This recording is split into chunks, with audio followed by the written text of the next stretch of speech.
Estudando o Evangelho segundo o Espiritismo. Um estudo sequencial da obra O Evangelho segundo o Espiritismo de Allan Kardec. Essa é a nossa forma de transmitir esperança, conhecimento e alegria.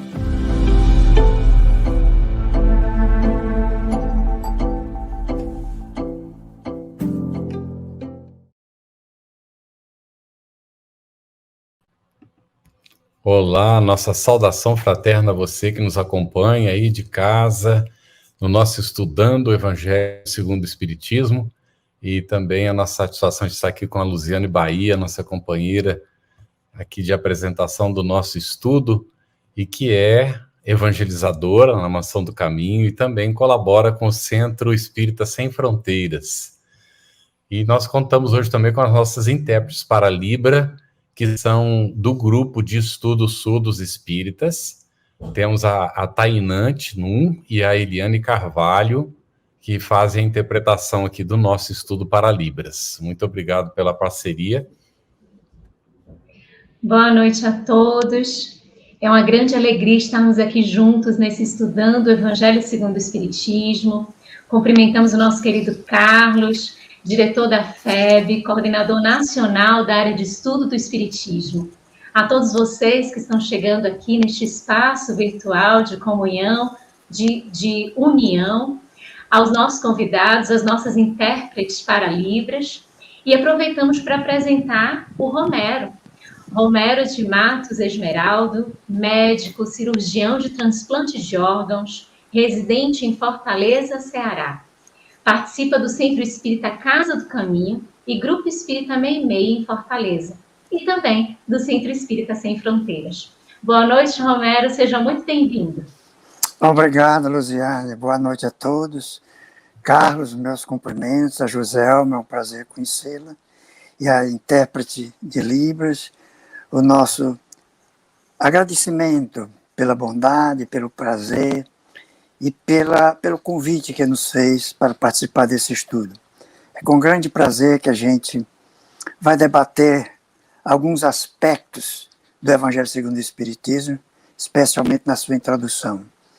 E é sempre bom estar estudando sobre Jesus e sobre a sua palavra.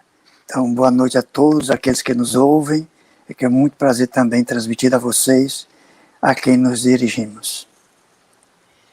Muito bem, Romero. E nós temos também como nossa convidada a Joselma Coelho, é escritora e palestrante espírita, atualmente é presidente da Sociedade Espírita Maria Nunes, SEMAN, da Sociedade Espírita Joana de Ângeles, SEJA, e do Instituto Assistencial Espírita André Luiz. Joselma, muito bem-vinda, uma satisfação imensa tê-la aqui conosco. Uma alegria muito grande estar aqui, a todos vocês, o meu abraço, a minha gratidão pela oportunidade de trabalho, abraçando também os que estão conosco hoje nesse estudo. Abençoados somos nós que encontramos a oportunidade de estudar um pouco mais o Evangelho, né? O Evangelho à luz da doutrina espírita, que nos traz a clareza do convite de Jesus para que a gente possa caminhar à luz da fé raciocinada, né? Sem nenhuma situação de ilusão, de ritual, mas à luz da fé raciocinada, do conhecimento, do estudo e do trabalho. Um abraço, então, a cada um de vocês, Luziane, Carlos, Romero e a nossa amiga que nos interpreta com Libras, que nós possamos estar aqui bem entrosados, sendo instrumentos da vontade dos espíritos amigos, né?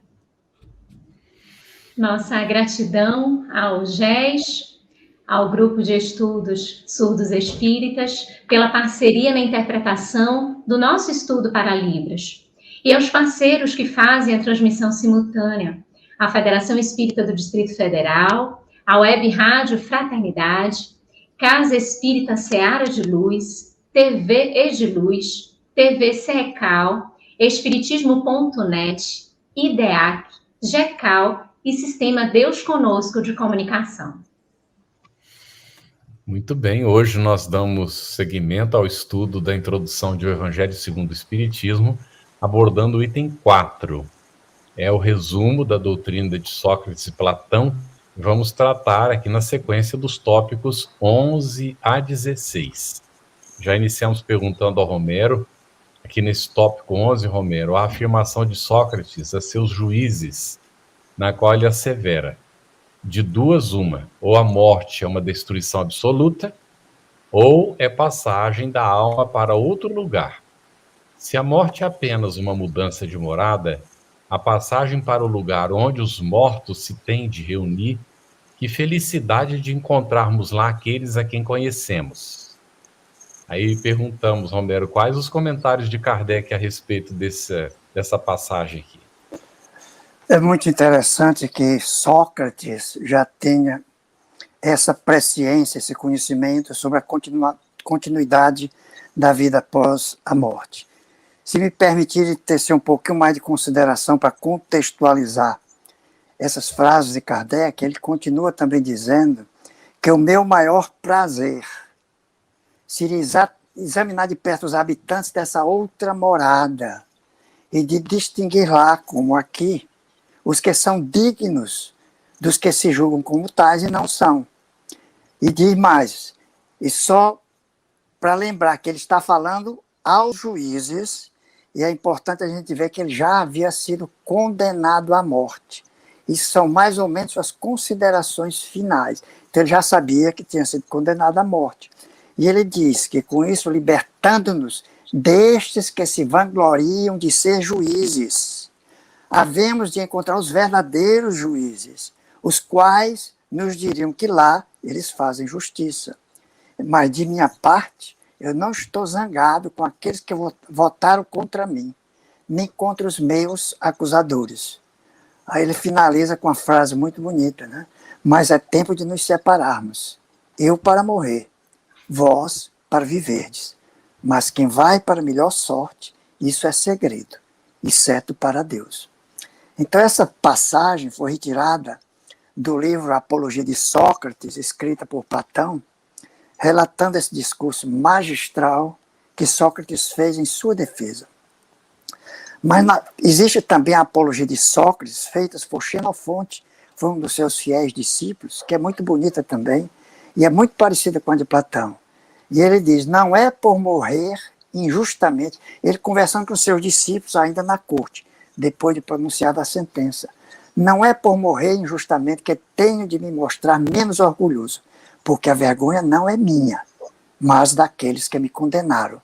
Eu sei que testemunharão a meu favor, quer o tempo que está por vir, ou seja, o futuro vai testemunhar a favor dele, ou o meu passado, demonstrando que nunca causei mal a ninguém, nem tornei nenhuma pessoa pior.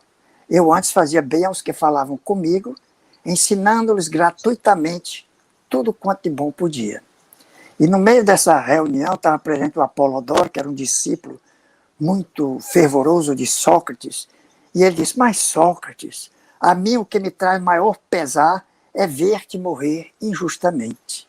E Sócrates, então, pelo que se conta, respondeu-lhe, fazendo festa na cabeça, preferias tu, então, Apolodoro, ver-me morrer com justiça a sem justiça? E com a pergunta ele sorria, né? Mas Sócrates comenta que de acordo, aliás, Kardec comenta, de acordo com o que Sócrates disse, que os homens que viveram na Terra se encontram após a morte e se reconhecem. Isso nós sabemos através do Espiritismo, que essas relações entre eles continuam. E a morte é apenas uma transformação e não existe solução de continuidade. E isso é um ensinamento básico do Espiritismo. Allan Kardec, na sua pergunta 289 do Livro dos Espíritos, ele pergunta aos espíritos superiores, os nossos parentes e amigos costumam vir ao nosso encontro quando deixamos a Terra? Eles respondem que sim. Eles vão ao encontro da alma daqueles a quem são afeiçoados. Felicitam-nos como se voltassem de uma viagem. Ajudam-nos no desprendimento dos laços corpóreos. Mas aqueles que se acham manchados permanecem no isolamento, rodeado por aqueles que se lhe assemelham. Então, se Sócrates e Platão tivessem conhecido os ensinamentos que Jesus Cristo daria 500 anos mais tarde, ele diria a mesma coisa que Jesus disse. Não há nada que surpreenda se a gente pensar que os espíritos elevados que reencarnam na Terra, eles já trazem o conhecimento. E esse conhecimento é a verdade eterna que eles têm. Então, é atemporal. Então, tanto Sócrates quanto Platão e outros grandes filósofos, inclusive Aristóteles, que foi discípulo de Platão, também contribuíram para a disseminação desses ensinamentos precursores do cristianismo, né? E hoje, eles podem ter sido, inclusive, precursores podemos considerar só como precursor do cristianismo, né? E hoje, provavelmente, fazem parte dessa pleia de espíritos que estão encarregados de ensinar aos homens as mesmas verdades. Então, eles talvez até ajudaram Cristo na época dele, né? Mas Emmanuel, só para terminar, Emmanuel relata que a existência de Sócrates, em algumas circunstâncias, aproxima-se da exemplificação do próprio Cristo. A sua palavra confunde todos os espíritos mesquinhos da época e faz florescer novos sentimentos e cultura na alma sedenta da mocidade. Nas praças públicas, ele ensina à infância e à juventude o ideal da fraternidade e da prática do bem, lançando as sementes generosas da solidariedade dos pósteros. Por isso ele é acusado pelos atenienses de perverter a mocidade, porque estava instilando o veneno da liberdade nos corações. Muito bom, Romero, quanto todas essas reflexões vão nos conduzindo à consolação em relação à morte, refletirmos que ela não se opõe à vida, o quão a vida sempre continua e que os vínculos não são destruídos nem destituídos, os vínculos afetivos, os amores, por conta da permanência ou da existência deste evento morte. Tudo isso nos traz muita consolação e reflexões mais profundas em torno desse evento. No item seguinte, Kardec destaca um trecho dessa doutrina de Sócrates e Platão, e tem nesse item 12 a seguinte afirmativa: nunca se deve retribuir com outra uma injustiça, nem fazer mal a ninguém, seja qual for o dano que nos hajam causado. O cristianismo e o espiritismo afirmam algo similar, não é, Joselma? Você poderia comentar para a gente, por favor? Sim, é muito interessante, na medida que nos aprofundamos no estudo, no conhecimento, nós vamos tendo a certeza, a convicção de que as leis divinas que regulam a vida e a relação dos seres no universo, ela, em todas as épocas, em todas as circunstâncias, essas leis são identificadas e vivenciadas pelas pessoas daquele período. É claro que a visão de cada período se abre com a maturidade das criaturas. Mas essa relação, essa semelhança que existe entre a afirmativa dele e da doutrina se dá porque as leis divinas são imutáveis. E aqueles que conhecem as leis, que buscam vivenciar as leis, elas, então, não tem como agir diferente. A lei é a mesma. As palavras podem mudar, mas o sentido é o mesmo. Daí, quando se afirma com essa clareza, nunca se deve retribuir com outra uma injustiça, nem fazer mal a ninguém, nós vamos ver a Jesus e, em seguida, a doutrina espírita, nos trazendo, já fundamentando. Jesus vem trazendo com a vivência do amor profundo. E a doutrina espírita fundamentando com a lógica que não se retribui o mal com o mal, né? Então, se a gente pudesse visualizar o crescimento da humanidade, o crescimento, vamos dizer, o despertamento moral da humanidade, nós iríamos ver que a semente é uma só, e ela vai sendo como que descoberta na medida que essa humanidade amadurece, né, na sua compreensão a respeito da vida. E eu tenho, assim, comigo essa certeza. É exatamente porque a lei divina é que nos garante essa relação. A relação eu comigo mesma, eu com o outro ser humano, eu com a natureza. É a lei divina que estabelece isso. Então, cada um diz com suas palavras, mas o sentido é o mesmo, né? Então, eu me encanto com essas pequenas grandes semelhanças. Eu me encanto porque a gente vai percebendo que é uma conquista da evolução. O homem ele vai evoluindo e ele vai tendo uma maior compreensão. E é por isso também que algumas coisas não é difícil a gente entender, porque já está em nós, já está na nossa consciência. Nós sabemos que não faz bem retribuir o mal com o mal, né? Então, quando a gente ouve, quando a gente estuda, a compreensão ela é mais rápida, porque nós já temos a tendência para o bem que já despertou em nós e já nos leva para esse caminho do amor, não é? É o que eu penso desse item. Excelente, Joselma. Nós estamos vendo vários cumprimentos aqui, pessoas de vários lugares do Brasil acompanhando o nosso estudo. E se você tiver perguntas sobre o assunto, pode colocar aí, não é, na área do chat, da rede que você está acompanhando. A gente terá a maior satisfação aqui em apresentar para a Joselma e o Romero.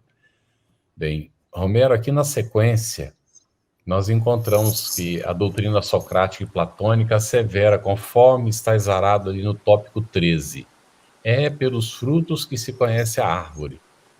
Toda ação deve ser qualificada pelo que produz. Qualificá-la de má quando dela provém a mal, de boa quando dê origem ao bem. O que afirma o Cristo e o Espiritismo sobre esse assunto? Eles afirmam exatamente a mesma coisa. Jesus, em inúmeras ocasiões, várias vezes, ele repetiu palavras semelhantes. Em Mateus, no capítulo 7, nós vemos que ele diz que pelos frutos os reconhecereis. Ele estava falando a respeito dos falsos profetas. Pelos frutos os conhecereis, né? Por acaso colhem-se uvas de espinheiros, ou figos dos cardos? Toda árvore boa dá bons frutos, mas a árvore má dá frutos ruins, né? Sócrates destaca aí a importância de avaliar as pessoas de acordo com as suas obras, não pelo que eles dizem e pedem para fazer. Então, a aplicação dessa máxima nos ajuda a reconhecer tanto os falsos profetas, são aqueles que dizem e não fazem, suas ações e obras, porque suas ações e obras não correspondem ao que ensinam. Então, como Jesus diz, né? Não imiteis suas ações, porque eles dizem, mas não fazem. Praticam todas as suas ações para serem vistas pelos homens. E, com efeito, usam largos filatérios e longas franjas. Serve também para reconhecer essa hipocrisia ou a insinceridade das pessoas cujas ações contrariam suas palavras. E o Espiritismo trata muito bem dessa questão no capítulo 21 do Evangelho segundo o Espiritismo, onde diz que haverá falsos cristos e falsos profetas, e tem uma comunicação de Luiz em Bordeaux, em 1861. E ele diz, e assim, meus irmãos, como se estivesse justamente se referindo a Sócrates, e assim, meus irmãos, que deveis julgar, são as obras que deveis examinar. Se os que se dizem investidos do poder divino se fazem a companhia de todas as marcas de semelhante missão, se possui no mais alto grau as virtudes cristãs e eternas, que é a caridade, o amor, a indulgência, a bondade que concilia todos os corações, e se, em apoio dessas palavras, vocês também apresentam atos, poderei, então, dizer, estes são realmente os enviados de Deus. Então, se os falsos profetas, você os reconhecerá. Aqueles que se dizem enviados terão que provar pelas suas ações, pela sua superioridade moral, pelo seu desenvolvimento intelecto moral, que são realmente dignos de representar aqueles que eles dizem que representam, que é o Cristo, né? Então, a gente vê que eles não se dizem como tais, eles são essencialmente honestos e humildes, né? Então, eles aconselham que a gente deve fugir de tudo que revele um átomo de orgulho, como se a gente fugisse de uma doença, que corrompe tudo que toca, né? Então, cada criatura traz na fronte, mas principalmente nos atos, a marca da sua grandeza ou da sua decadência, né? E nós vimos anteriormente, em outros estudos, que os escribas podem representar a vaidade humana do intelecto, ou saber que, em geral, espera o reconhecimento dos homens e que se satisfaz mais com a retórica do que com a experiência dos preceitos divinos. Então, os escribas, naquela época, eles eram os estudiosos responsáveis por esclarecer as leis para os judeus, que ensinavam e esclareciam todos os itens da lei. E nem todos agiam como eles ensinavam, né? E ainda bem que isso não acontece hoje em dia, né? Só que eu peço a Deus que eu possa eliminar os resquícios de escriba que ainda carrego dentro de mim, porque o orgulho do conhecimento, a vaidade do conhecimento, é uma chaga que a gente tem que evitar. E os fariseus representam as pessoas que adotam comportamentos que impressionam os olhos humanos, e eles projetam uma imagem social, mas não são o que eles aparentam. Portanto, sepulcros caiados por fora, né? Excelentes reflexões, Romero. E um pouquinho antes do Carlos falar contigo sobre esta frase que remonta o Cristo e que o Cristo a proferiu algumas vezes, o Fernando Teles, para que a gente perceba como a gente está conectado, né? Porque o estudo a gente vai fazendo aqui e os nossos irmãos queridos de casa vão participando no chat, já nessa comunhão, nessa mesma vibração.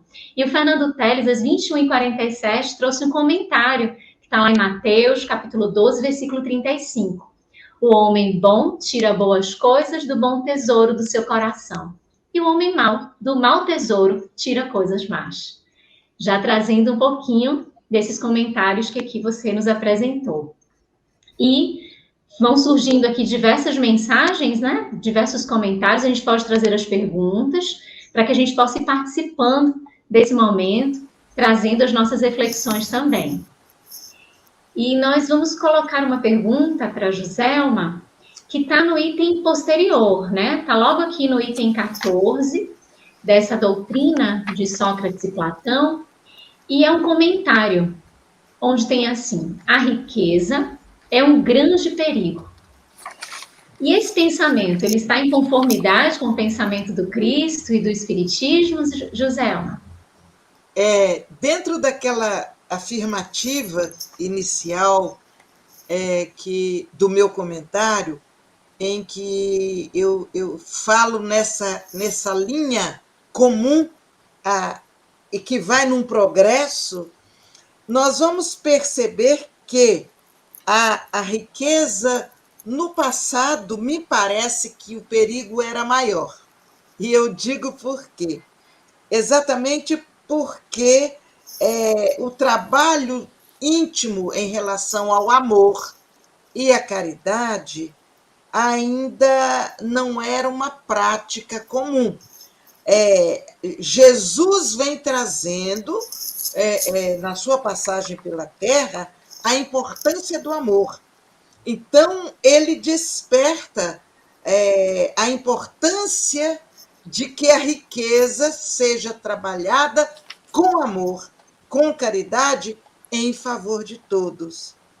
Entende-se bem essa afirmativa aqui, né, de que a riqueza ela se torna um grande perigo a partir do momento em que não há esse desprendimento, a partir do momento em que há um egoísmo em relação às suas posses. E nós poderíamos trazer como exemplo, claro, o nosso mancebo rico, que ele já conseguia praticar algumas das recomendações da lei, mas quando Jesus o convida a abrir mão das suas posses para segui-lo, ele não teve forças para renunciar. Ele faltou para ele próprio argumentos que desse a ele condições para dizer: eu posso abrir mão disso, por isso, por isso. Então, nós vamos entender que há uma evolução nessa lida com a riqueza. Hoje, a partir do momento que passamos por Jesus, que já desperta nos corações o desapego, o amor, a caridade, nós vamos ver que, à medida que a humanidade caminha, até a ciência ensina a trabalhar com mais desapego. Até a ciência, né? Se nós formos buscar explicações na área econômica, nós vamos ver os economistas, os especialistas, nos ensinando aplicar, liberar, para ganhar até mais. Mas, ao tentar ganhar mais, você se liberta um pouco. Você perde aquela ideia de guardar, como houve aquele período do passado, esconder no colchão, guardar não sei aonde. Veja como há uma evolução. Então, voltando aqui à pergunta, a riqueza se torna um grande perigo para aquele que ainda trabalha, ainda é mais egoísta, né? E na medida que ele ama e que procura praticar a caridade, a riqueza passa a ser uma bênção, porque a pessoa passa a usar a riqueza no sentido, em seu próprio favor, no aspecto evolutivo, mas também em favor do outro que está em torno de si. Então, sim, a base é semelhante. A riqueza é um perigo se você não atua com desprendimento, se você se deixa levar pelo egoísmo, pela vaidade, né? Pela prepotência, então essa riqueza vai se tornar um grande mal. E a doutrina espírita nos mostra algo mais importante ainda, que foi lembrado pelo Romero de uma maneira muito oportuna: a reencarnação. Na medida que nós temos a oportunidade de novas experiências, nós vamos perceber que aquele que possuiu a riqueza de forma egoísta, ele vai ter que voltar e fazer um exercício de desprendimento. Então, a conexão de um caminhar, de uma passagem para outra, que a doutrina nos mostra com clareza, né?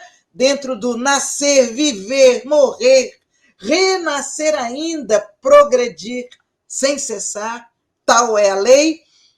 Esse processo vai fazendo com que a riqueza deixe de ser um perigo para se tornar uma bênção. É questão de evolução, é questão de amor, é questão de conquista íntima. E isso é uma beleza. A gente vê que da teoria de Sócrates e Platão até os dias de hoje, o mesmo tema, que tem o mesmo princípio, já é tratado de uma forma mais arejada, graças ao conhecimento e à evolução das criaturas. Muito interessante, ô José. A Luziane tinha destacado a identidade. Antes de você fazer esse comentário final, foi às 21h55, o Ricardo Mendes fez um comentário. Acredito que a riqueza não seja um perigo, mas sim a utilização, o que fazemos com ela. Você acabou de afirmar, não é? Que com a evolução, o crescimento é o que vem ocorrendo, né? Exatamente. Nós já identificamos, né, para nossa alegria, para nossa gratidão, nós identificamos no nosso dia a dia criaturas que possuem riquezas e multiplicam essas riquezas em favor do progresso, né? De todas as formas, oferecendo, criando indústrias, oferecendo empregos, proporcionando pesquisas. Há criaturas possuidoras de bens que têm na riqueza uma bênção. Infelizmente, ainda vamos encontrar pessoas que ainda pensam que precisa guardar, precisa esconder. É uma questão de tempo, é uma questão de evolução, né? Muito bom. Romero, a Yara Argolo, a raiz do que você tinha comentado anteriormente, às 21h53 também, ela disse assim: nem uma boa sombra representa uma boa árvore, mesmo se esforçando? Interessante. É interessante. Mas a gente tem que ter cuidado para não ficar na sombra e água fresca sempre, né? A gente tem que sair mesmo para se queimar, tem que ir para o sol para se queimar, que é o esforço, né? Que é as provações e as dores, né? Mas a Joselma tocou muito bem sobre as vantagens da riqueza, e ela falou nas pessoas hoje em dia. Existe uma tradição americana que se disseminou, mas é predominantemente americana, que é a filantropia. E como eles empregam. É verdade que muitos querem deixar seu nome para sempre, já não tem mais, não precisam mais, não é somente para deduzir os impostos, isso não é verdade, porque a dedução é muito menos do que o que eles dedicam pesquisa. Eu lembro muito bem do Bill Gates, que praticamente a fortuna dele está toda investida, deixou para a Fundação Bill Gates, né, só para fazer realmente a filantropia, a caridade, o amor ao próximo, né? Então isso é muito interessante. E como você bem disse, né, a indústria, a geração de empregos, a agricultura, vai empregando essas pessoas, vai botando para circular. O ruim é você guardar na sua caixinha, o ruim é você enterrar o seu tesouro, porque vem um ladrão e rouba, ou a ferrugem consome, né? Então isso é muito verdadeiro isso. Mas o Xenofonte também fala sobre o que Sócrates falou sobre isso. Ele diz que Sócrates diz que eu vou persuadindo a todos, jovens e velhos, a não se preocupar exclusivamente e nem tão ardentemente com o corpo e com as riquezas, como eles se devem preocupar com a alma, para que a alma seja o melhor possível. E eu vou dizendo que a virtude não nasce da riqueza, mas da virtude vêm aos homens as riquezas e todos os outros bens. E Sócrates, nós sabemos que morreu pobre, mas cultuando os bens espirituais. Perfeito, Romero. Joselma, quando o Romero estava falando ali sobre os escribas e os fariseus, falando sobre os comportamentos daquela época, trazendo um pouquinho a reflexão para os dias de hoje, o Rafael Assis, às 21h53, colocou a seguinte pergunta: partindo desse ponto de vista, como devemos nos portar diante dessas pessoas que não apresentam um pequeno grau de ações edificantes? E aí ele colocou entre parênteses, dentro da casa espírita. Outra pergunta desafiadora, José. Desafiador, Então, um abraço para o Rafael. É interessante a colocação, mas a doutrina espírita vai nos ensinando a não julgarmos esse que ainda não trabalha, ele está num estágio evolutivo, vamos nos basear sempre que estamos caminhando num processo evolutivo. Esse que ainda não produz, ele está numa fase evolutiva de receber mais no aspecto do conhecimento dentro da casa espírita, da experiência, do que produzir. Não que ele não possa, é muito mais provável que ele nem saiba fazer. Por mais que lhe seja oferecida a oportunidade, ele, enquanto ser, ele tem dificuldade para fazer. Então, todas as casas têm isso, mas também não são só as casas espíritas. Todos os grupos, nós vamos encontrar aqueles que estão naquela fase de receber dos outros a prece, a compreensão, o exercício da paciência e o incentivo ao trabalho. Não é deixá-los quietos, mas, assim, promover oportunidades para eles trabalharem e contribuírem, mas sem esperar que eles vão dar grandes saltos, porque não vão. É dentro do limite deles na condição evolutiva. Certamente, em outras oportunidades, eles vão perder aquele peso vibratório que eles arrastam e não conseguem se movimentar muito. É questão de tempo, né? Por outro lado, tem aqueles outros que trazem uma quase aflição para trabalhar, para produzir, para ir limpando os compromissos do passado, né? Mesmo que não saiba quais são os compromissos, mas é uma espécie de ansiedade íntima que eles têm de fazer. E na condição mediúnica de todos nós, não estamos falando em fenômeno mediúnico, eu estou falando nessa condição que todos portamos, segundo o livro dos médiuns, que é a mediunidade. Na nossa condição mediúnica, nós vamos sendo influenciados pelos amigos espirituais da casa espírita, estou focando na pergunta dele, e esses, então, vão nos intuindo da melhor forma de como agir com aqueles que ainda não dão conta.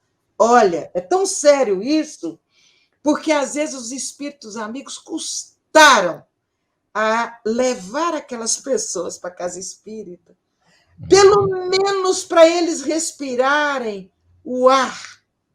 Quando eu falo respirar o ar, é num sentido amplo, do ambiente, observarem, verem, uma coisinha ou outra a gente dá a chance a eles de fazer. É possível que alguns deram até trabalho os espíritos amigos para irem para casa.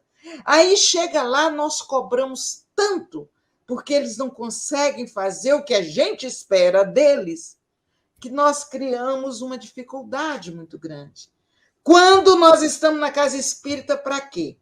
Para estudar, para aprender, para evoluir e para praticar aquilo que nós estamos aprendendo do Evangelho de Jesus à luz da doutrina espírita. É um campo de exercício abençoado que nós temos. Então, aquele que chega e não faz, vamos dar coisas menores que eles vão fazer, ficar felizes porque fazem. Não vamos desafiá-los de uma só vez. Também não vamos desprezá-los, porque todos têm algo a oferecer. Dentro das próprias colocações de Platão e Sócrates, todos têm algo de útil e de bom a oferecer. Temos que descobrir o que é útil. Às vezes a gente não sabe nem o que nós temos a oferecer, né? Mas é muito sério isso. E eu acho importante, quando nós estamos aqui estudando e refletindo sobre tudo isso, porque nós vamos perdendo um pouco a prepotência. Quando nós chegamos à conclusão, mas que beleza, porque nós temos que fazer ao outro, não podemos retribuir o mal com o mal e tal, a gente acha que nós estamos assim, num patamar, né, muito evoluído e começamos a ensinar para os outros isso. Aí a gente volta aqui no Evangelho, na introdução, e vê que isso já era falado por Platão, por Sócrates. Então não é novidade. Aquilo já está em nós. A novidade está em termos forças para mudar a nossa maneira de ver a vida e de viver a vida, né? Cuidar da nossa própria evolução. Quando a gente diz assim, as pessoas falam, mas então isso é egoísmo, você está querendo cuidar da sua própria evolução? Não, não é egoísmo. Porque enquanto eu evoluo, eu cuido da minha evolução, eu vou arrastar os que estão em torno de mim com o meu exemplo. Ele, olha, ela evoluiu, olha como é que ela era assim, olha como é que ela melhorou. Então, pelo exemplo, magneticamente eu arrasto outras pessoas. Mas se eu fizesse discursos, né? Então, quando eu cuido da minha evolução, eu promovo a evolução de muitos. E no caso do exemplo que ele trouxe, vamos trabalhar, evoluir, que ele vai na onda, né? Esse que ainda está quieto, né? Desculpa, eu falei muito. Excelente, José. Não falou muito, não. Falou, foi bem. Me fez lembrar do Gandhi, né? Quando uma alma se ilumina, muitas almas se iluminam com ela. Pois então, o nosso esforço, né, de trabalho. Excelente. Olha só, a Bedanina Fontes, às 10h07, ela botou assim, que noite. Desde as 19 horas, assistindo lives edificantes com tantas pessoas iluminadas. Gratidão a Deus e a todos. A gente que agradece, não é? Aí vocês acompanhando. Os iluminados são vocês aí, o Romero, vocês aí. Os iluminados estão no mundo espiritual. Estão no mundo espiritual fazendo o maior esforço para que a gente fale bem, não é? Excelente, Bedanina. A gente fica muito agradecido aí pelo apoio, não é? Mas nós precisamos seguir o que de fato, não é, traz a iluminação é a doutrina espírita. Temos vários comentários muito interessantes, não é, Luziane, aqui o pessoal dando contribuição aqui a respeito do assunto. Excelente. Vamos ver depois se você pesca alguma coisa, Luziane. Para Romero agora, Romero. No tópico subsequente, Platão discorre sobre aqueles que são verdadeiramente justos e retos. Aí nós perguntamos, o que ele afirma? Poderia comentar um pouquinho, por gentileza? Pois não, é um prazer. O que ele afirmou foi que as mais belas preces e os mais belos sacrifícios agradam menos à divindade do que uma alma virtuosa que faz esforços para se lhes assemelhar. Aí ele diz que seria muito grave se os deuses dispensassem mais atenção a essas oferendas do que a nossa própria alma. Dessa maneira, os maiores culpados poderiam conquistar os favores de Deus, né? Mas não, somente os verdadeiramente justos e retos, por suas palavras e atos, pelas suas ações, cumprem seus deveres para com os deuses e para com os homens, né? E é interessante que no capítulo 10 do Evangelho segundo o Espiritismo, Kardec trata dessa parte aí também, né? Mas nessa afirmação de Sócrates, nós percebemos o destaque que ele está dando à justiça e à virtude, né? Em que ele diz que uma alma virtuosa e a um homem justo e reto, essas virtudes são muito mais agradáveis aos deuses do que os sacrifícios, né? Então Sócrates foi um dos poucos que compreenderam antes de Jesus reafirmar qual era o sacrifício mais agradável a Deus, né? Ele compreendeu que a divindade se comprazia mais com a alma virtuosa, que procurava se melhorar e se assemelhar aos deuses, e que os justos e retos cumpriam seus deveres para com Deus e para com seus semelhantes. E também os profetas no Antigo Testamento, eles alertavam, por inspiração do Cristo, que Deus não se comprazia com holocaustos, né? Em Mateus, capítulo 9, em que ele vai falar sobre o banquete que ele oferece, né? Levi e Mateus oferece a Jesus, em que os fariseus dizem: por que teu mestre come com os publicanos e os pecadores?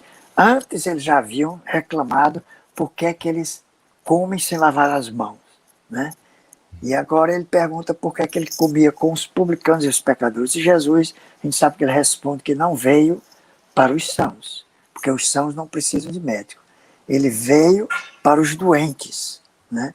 Aí diz: ide e aprendei o que significa misericórdia eu quero e não sacrifício.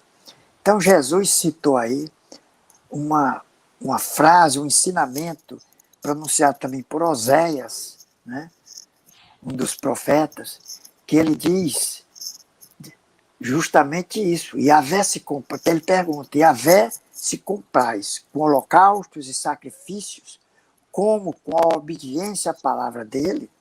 Sim, a obediência é melhor que o sacrifício. A docilidade, mais do que a gordura dos carneiros, né? E essa aí, quem falou foi Isaías, né? Reclamando de Saul, né? Falou. Oséias, o que ele disse foi mais ou menos o que Jesus falou, né? E depois de aprender o que eu quero, né? Ele diz: porque é amor que eu quero e não sacrifício. Conhecimento de Deus mais do que holocaustos. Então, esse foi o que Oséias disse, e o Samuel, né, repreendendo o rei Saul. Por que ele repreendeu o rei Saul?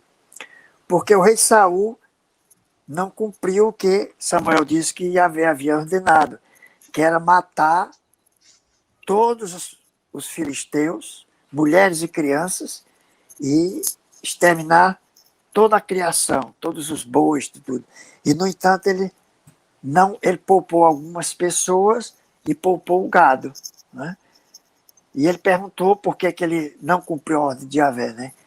E ele disse que iria separar os bois também para o sacrifício de Yahvé, né? Para fazer o holocausto agradecendo ao Senhor. É quando ele se revolta e diz que ele não se compraz com holocaustos, né? Nem sacrifício, mas ele quer que obedeça a ele. Então, na interpretação de Samuel, profeta de muito valor, mas que existe aí o animismo dele em traduzir o que aquele Deus lhe disse para matar todos, que nós sabemos que Deus não diz para ninguém matar, porque é contra a sua lei divina, né? Isso é uma interpretação errônea. E muitas vezes para aquelas pessoas, aquele povo ainda tão primitivo, tão renitente no mal, era preciso ser mais duro com as coisas. Então é por isso que Samuel diz que tu estarás perdido e será entregue a outra pessoa o teu reino, né? Portanto, no capítulo 7, nós vamos seguindo adiante com o que é que diz o Espiritismo, né? Ele diz que Jesus mesmo falou que quando fordes colocar a vossa oferenda no altar e se lembrar que o vosso irmão tem qualquer coisa contra vós, deixai a vossa dádiva junto ao altar e vai te reconciliar com o vosso irmão para depois você voltar e oferecê-la. Então Jesus também está ensinando que o sacrifício mais agradável ao Senhor é aquele que nós fazemos do nosso próprio ressentimento, do nosso próprio orgulho e do nosso egoísmo. Para a gente poder ser perdoado, a gente tem que ter perdoado e se reajustado com os nossos irmãos, né? Então a oferenda deverá ser aceita. E logo, é lógico que nós não fazemos mais sacrifícios nem oferendas, que são resquícios da nossa religiosidade primitiva. E Jesus materializou o preceito porque os judeus ofereciam sacrifícios materiais e era necessário que eles entendessem com as palavras de então os costumes do povo e se conformassem com aqueles ensinamentos. Porque o cristão não oferece sacrifícios nem dons materiais, já que nós espiritualizamos o sacrifício. E mesmo assim o preceito é mais forte, porque nós poderemos entrar com a alma menos poluída ou mais purificada quando nós nos alijamos de todo pensamento mal contra nossos irmãos. Né? Só então é que os anjos levarão a sua prece aos pés do Eterno. Né? Agora a gente compreende que desde a história, quando começou a ser registrada, que esses sacrifícios, holocaustos, as divindades, sempre elas estiveram presentes como manifestações religiosas para agradar e apaziguar os deuses. E Sócrates também espiritualizou a maneira de agradar aos deuses, dizendo aquilo que ele falou, que se agradava mais aos deuses com uma alma piedosa e justa do que com sacrifícios. E a expansão da doutrina do Cristo conseguiu extinguir, pelo menos nas religiões que surgiram desse nosso tronco judaico-cristão, esse modo de agradar a Deus. Mas, infelizmente, o sacrifício ainda é praticado entre algumas religiões. Na sua fala, Romero, vai se definindo para a gente essa qualificação dos tesouros, os verdadeiros tesouros, as nossas verdadeiras riquezas, e o que a gente tem feito de tudo isso. E aí a gente tem uma contribuição aqui do Fernando Teles, às 22h08, quando ele diz assim: não ajunteis tesouros na terra, onde a traça e a ferrugem tudo consomem, e os ladrões minam e roubam. Fala claramente da mentalidade mundana de entesourar coisas sem valor, que é tão comum atualmente, trazendo um pouquinho dessa reflexão de quais são as nossas reais riquezas. A Bianca Vilar, às 22h09, ela diz: o universo é troca, interação, em clima de cooperação. O problema está na competitividade, na ausência de paciência, no respeito à limitação do outro. Ela trouxe aqui, quando a Joselma estava comentando um pouquinho em relação às diferenças, o respeito, daquela pergunta em relação à casa espírita. E mais adiante, gente, a gente tem muitas contribuições tão ótimas, as participações. A gente tem aqui a Marisa Pereira Costa, trazendo um depoimento tão sensível, às 22h15. Ela diz assim: muito bom estar assistindo. Eu tento ler o Evangelho para depois tornar a ler e estudá-lo, mas encontro dificuldades para entender. E hoje estou acompanhando esta live com o Evangelho aberto e ouvir todas as explicações. Muito bom, muito obrigada. Muito obrigada a você, Marisa, por estar aqui com a gente, porque essa energia sendo trocada é aprendizado mútuo o tempo todo.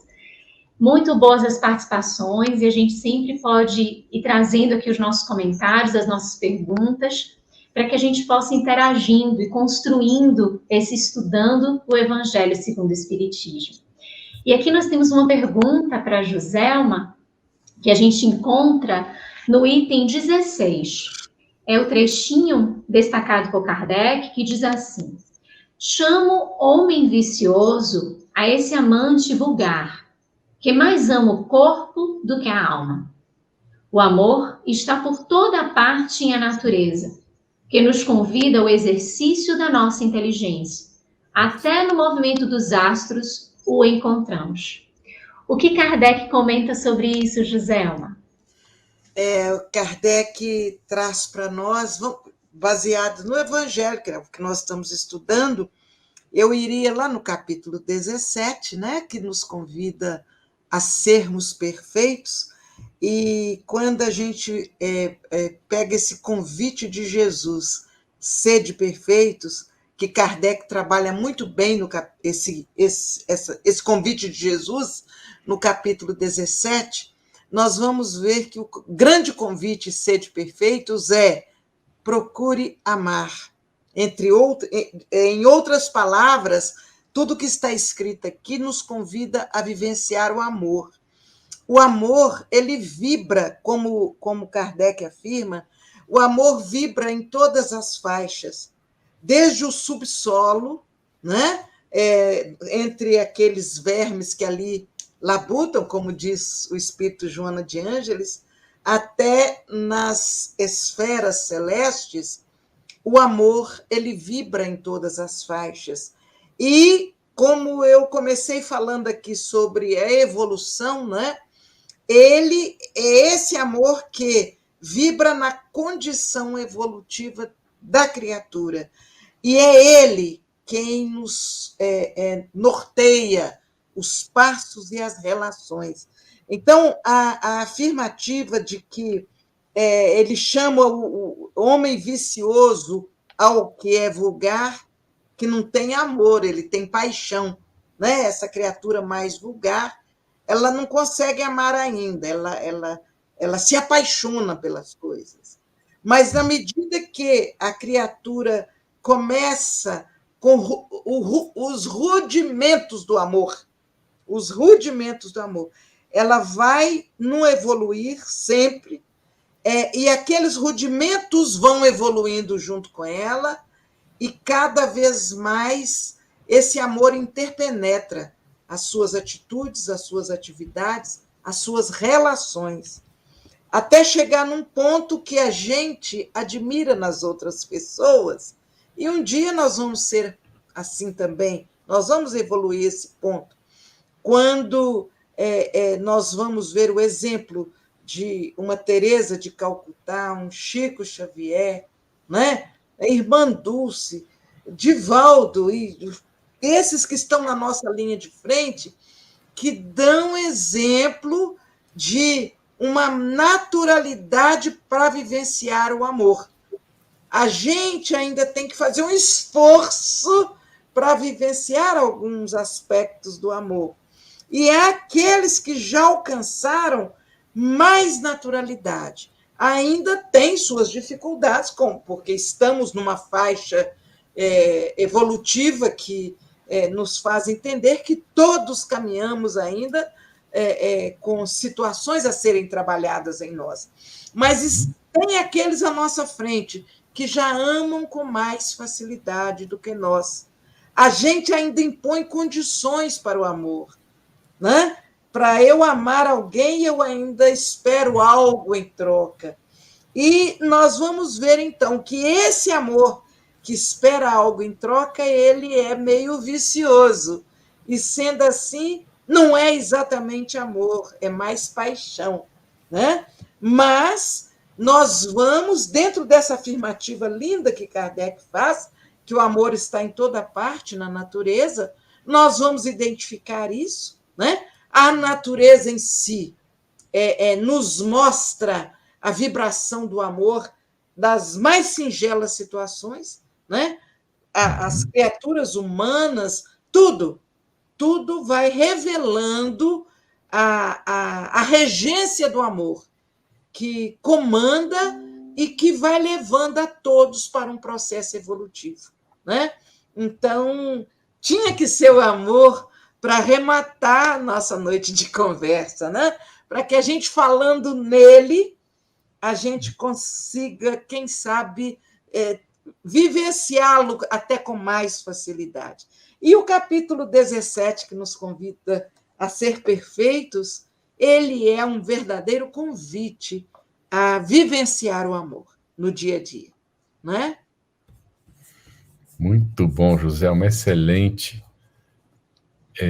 Romero, suas palavras finais sobre o assunto, aí destacando que nós temos vários comentários ainda na área de texto, né, várias contribuições, chamando a atenção para várias passagens do Evangelho, da aplicação. Tá? Excelente a participação das pessoas acompanhando as palavras, né, e tudo. Aí, palavras finais, Romero, sobre esse tema, esse tópico.